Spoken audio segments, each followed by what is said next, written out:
ଅମ୍ପାୟାରଙ୍କ ମାଡ଼ରେ ଯନ୍ତ୍ରଣାରେ ଖେଳାଳି ଅମ୍ପାୟାରଙ୍କ ପାଇଁ ଆହତ ହେଲେ ରବି ବିଷ୍ଣୋଇ। ଆଇପିଏଲ୍ର 43ତମ ମ୍ୟାଚ୍ରେ ଲକ୍ଷ୍ନୌର ସ୍ପିନର ରବି ବିଷ୍ଣୋଇ ଚମତ୍କାର ବୋଲିଂ କରିଥିଲେ। ବିଷ୍ଣୋଇ ଆର୍ସିବି ବ୍ୟାଟ୍ସମ୍ୟାନଙ୍କୁ କଡ଼ା ବୋଲିଂରେ ବାନ୍ଧି ରଖିଥିଲେ। ଆର୍ସିବି ବ୍ୟାଟ୍ସମ୍ୟାନଙ୍କୁ ତାଙ୍କ ଓଭରରେ ବହୁତ ସଂଘର୍ଷ କରିବାକୁ ପଡ଼ିଥିଲା।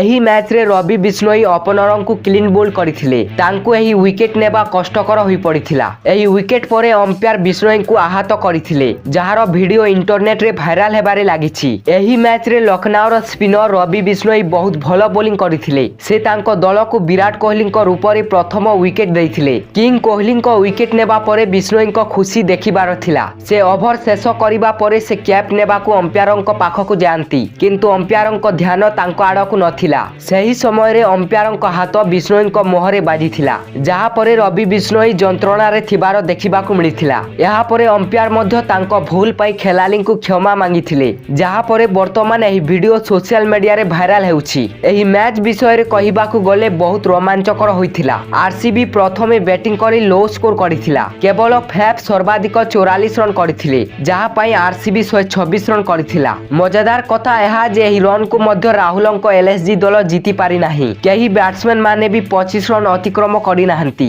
ଏବଂ ଅଲ୍ ଆଉଟ୍ ହୋଇଛନ୍ତି, ଯାହା ଫଳରେ ଆର୍ସିବି 18 ରନ୍ରେ ମ୍ୟାଚ୍ ଜିତିଛି।